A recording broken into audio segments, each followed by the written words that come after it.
ನಡಿ ಈಗ ಶುರು ಮಾಡೋಣ.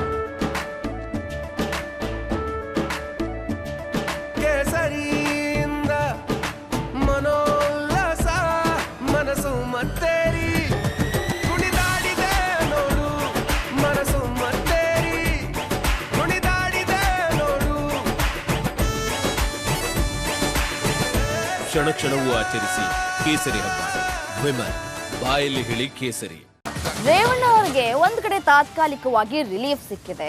ಈಗ ನಿನ್ನೆ ಜೈಲಿನಿಂದ ಕೂಡ ಹೊರಗಡೆ ಬಂದಿದ್ದಾರೆ. ಆದ್ರೆ ತಮ್ಮಲ್ಲಿ ಇದೀಗ ತಳಮಳಗಳು ಕೂಡ ಹೆಚ್ಚಾಗ್ತಾ ಇದೆ.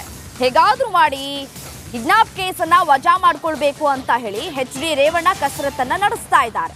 ಜೈಲಿನಿಂದ ಹೊರಬಂದಿದ್ದಾರೆ ರೇವಣ್ಣ. ಆದ್ರೆ ತಳಮಳಗಳು ಕೂಡ ನಿಲ್ತಾ ಇಲ್ಲ. ಹೀಗಾಗಿ ಇಂದಿನ ಟೆಂಪಲ್ ರನ್ ಸ್ಥಗಿತ ಮಾಡಿದ್ದಾರೆ ರೇವಣ್ಣ. ಮುಂದಿನ ಕಾನೂನು ಪ್ರಕ್ರಿಯೆ ಬಗ್ಗೆ ವಕೀಲರ ಬಳಿ ಚರ್ಚೆಗಳನ್ನ ಕೂಡ ಮಾಡ್ತಾ ಇದ್ದಾರೆ. ಕಿಡ್ನಾಪ್ ಕೇಸ್ ವಜಾ ಮಾಡಿಕೊಳ್ಳುವುದಕ್ಕೆ ಹೈಕೋರ್ಟ್ಗೆ ಅರ್ಜಿ ಸಲ್ಲಿಸುವುದಕ್ಕೆ ತಯಾರಿಯನ್ನ ಕೂಡ ಮಾಡಿಕೊಳ್ಳಲಾಗ್ತಾ ಇದೆ. ಬೆಂಗಳೂರಿನ ಅಜ್ಞಾತ ಸ್ಥಳದಲ್ಲಿ ವಕೀಲರ ಜೊತೆ ಚರ್ಚೆಗಳನ್ನ ಕೂಡ ಮಾಡಲಾಗ್ತಾ ಇದೆ.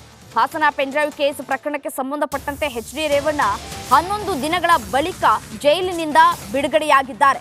ಬಿಡುಗಡೆಯಾದರೂ ಕೂಡ ಒಂದ್ ಕಡೆ ಅವರಿಗೆ ಟೆನ್ಷನ್ ಮಾತ್ರ ತಪ್ಪಿದಂತೆ ಕಾಣಿಸ್ತಾ ಇಲ್ಲ. ಇವತ್ತು ಒಂದಷ್ಟು ದೇವಸ್ಥಾನಗಳಿಗೆ ಭೇಟಿಯನ್ನ ಕೊಟ್ಟು ವಿಶೇಷವಾಗಿ ಪೂಜೆಯನ್ನ ಸಲ್ಲಿಕೆ ಮಾಡುವಂತಹ ಪ್ಲಾನ್ಗಳನ್ನ ಕೂಡ ರೂಪಿಸಿಕೊಂಡಿದ್ರು.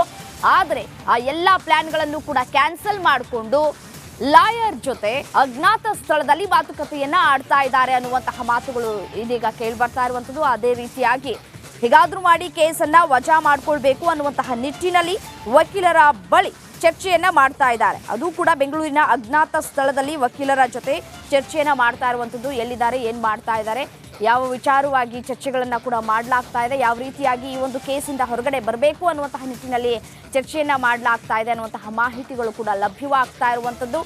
ಹೇಗಾದ್ರೂ ಮಾಡಿ ಈ ಒಂದು ಕೇಸ್ನಿಂದ ಹೊರಗಡೆ ಬರಬೇಕು ಅನ್ನುವಂತಹ ಪ್ರಯತ್ನಗಳು ಕೂಡ ಸಾಕಷ್ಟು ಆಗ್ತಾ ಇರುವಂಥದ್ದು. ಕೋರ್ಟಲ್ಲೂ ಕೂಡ ಈಗಾಗಲೇ ಹೇಳಲಾಗಿರುವಂಥದ್ದು ಯಾವುದೇ ಸಾಕ್ಷಿ ನಾಶವನ್ನ ಕೂಡ ಮಾಡಬಾರದು ಅನ್ನುವಂತಹ ಎಚ್ಚರಿಕೆಯನ್ನು ಕೂಡ ಕೊಡಲಾಗಿದೆ.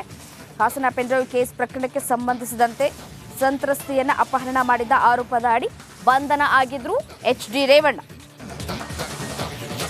ಈ ಕುರಿತು ಮತ್ತಷ್ಟು ಡೀಟೇಲ್ಸ್ ಕೊಡ್ತಾ ಹೋಗ್ತಾರೆ ನನ್ನ ಕಲೀಗ್ ಸತೀಶ್ ನೇರ ಸಂಪರ್ಕದಲ್ಲಿ ಜಾಯಿನ್ ಆಗಿದ್ದಾರೆ. ಏನು ಸತೀಶ್, ಹೇಗಾದ್ರೂ ಮಾಡಿ ಈ ಒಂದು ಕೇಸ್ನಿಂದ, ಅಪಹರಣ ಕೇಸ್ನಿಂದ ಹೊರಗಡೆ ಬರಬೇಕು ಅನ್ನುವಂತಹ ನಿಟ್ಟಿನಲ್ಲಿ ಒಂದಷ್ಟು ಚರ್ಚೆಗಳನ್ನ ಮಾಡ್ತಾ ಇದ್ದಾರೆ ವಕೀಲರ ಜೊತೆ ಅಂತ ಮಾತುಗಳು ಕೇಳಿ ಬರ್ತಾ ಇದೆ. ಇದು ಸಾಧ್ಯನಾ? ಡೀಟೇಲ್ಸ್ ಕೊಡ್ತಾ ಹೋಗೋದಾದ್ರೆ.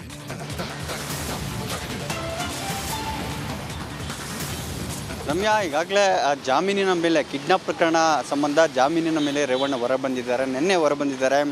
ಈಗ ಮುಂದಿನ ಕಾನೂನು ಪ್ರಕ್ರಿಯೆ ಬಗ್ಗೆ ಚರ್ಚೆಯನ್ನು ಮಾಡ್ತಾ ಇದ್ದಾರೆ. ತಮ್ಮ ವಕೀಲರ ಬಗ್ಗೆ ಚರ್ಚೆಯನ್ನು ಮಾಡ್ತಾ ಇದ್ದಾರೆ. ಪ್ರಮುಖವಾಗಿ ಈ ಪ್ರಕರಣದಿಂದ ಹೊರಬರಲಿಕ್ಕೆ ಸಾಕಷ್ಟು ಕಸರತ್ತನ್ನು ನಡೆಸ್ತಾ ಇದ್ದಾರೆ. ಇದು ಪ್ರಕರಣ ಷಡ್ಯಂತ್ರ, ಇದರ ಹಿಂದೆ ಷಡ್ಯಂತ್ರ ಇದೆ ಅನ್ನೋದು ರೇವಣ್ಣ ಅವರ ವಾದ. ಆ ಹಿನ್ನೆಲೆಯಲ್ಲಿ ಈ ಪ್ರಕರಣ ವಜಾ ಕೋರಿ ಹೈಕೋರ್ಟ್ಗೆ ಅರ್ಜಿ ಸಲ್ಲಿಸುವ ಸಾಧ್ಯತೆ ಇದೆ. ಆ ನಿಟ್ಟಿನಲ್ಲೇ ಸಾಧ್ಯತೆ ಬಗ್ಗೆ ವಕೀಲರ ಜೊತೆ ಚರ್ಚೆಯನ್ನು ಮಾಡ್ತಾ ಇದ್ದಾರೆ. ಕಾದು ನೋಡಬೇಕು ಯಾವಾಗ ಸಲ್ಲಿಸ್ತಾರೆ ಅಂತ. ಈ ಪ್ರಕರಣದಿಂದ ಬಿಡುಗಡೆ ಪಡ್ಕೊಂಡ್ರೆ ರೇವಣ್ಣಗೆ ರಿಲೀಫ್ ಆಗುತ್ತೆ. ಮತ್ತೊಂದು ಪ್ರಜ್ವಲ್ ರೇವಣ್ಣ ಪ್ರಕರಣ ಅದೊಂದು ಕಡೆ ನಡೀತಾ ಇರುತ್ತೆ. ಆದರೆ ಇದರಲ್ಲಿ ಸುಮ್ಮನೆ ನನ್ನನ್ನು ಸಿಲುಕಿಸಿದ್ದಾರೆ ಅನ್ನೋದು ರೇವಣ್ಣವಾದ. ಆ ನಿಟ್ಟಿನಲ್ಲೇ ಎಲ್ಲ ಕಾನೂನು ಸಾಧ್ಯತೆ ಬಗ್ಗೆ ವಕೀಲರ ಜೊತೆ ಚರ್ಚೆ ನಡೆಸಿ ಆನಂತರ ಹೈಕೋರ್ಟ್ಗೆ ಅರ್ಜಿನ ಸಲ್ಲಿಸ್ಬಿಟ್ಟು ಹೈಕೋರ್ಟ್ ಈ ಬಗ್ಗೆ ವಿಚಾರಣೆ ನಡೆಸಿ ವಜಾ ಮಾಡುತ್ತಾ ಅಥವಾ ಪ್ರಕರಣ ಮುಂದುವರಿಯೋಕ್ಕೆ ಸೂಚನೆ ನೀಡುತ್ತಾ ಕಾದು ನೋಡಬೇಕಾಗುತ್ತೆ. ಆದರೆ ಕಾನೂನು ಪ್ರಕ್ರಿಯೆ ಮುಖಾಂತರ ತಮ್ಮ ಮೇಲಿನ ಆರೋಪವನ್ನು ಮುಕ್ತಗೊಳಿಸ್ಕೊಳ್ಳಿಕ್ಕೆ ರೇವಣ್ಣ ಎಲ್ಲ ಪ್ರಯತ್ನವನ್ನು ಮಾಡ್ತಾ ಇದ್ದಾರೆ. ರಮ್ಯಾ, ಓಕೆ, ಧನ್ಯವಾದ ತಮ್ಮ ಮಾಹಿತಿಗಾಗಿ ಸತೀಶ್.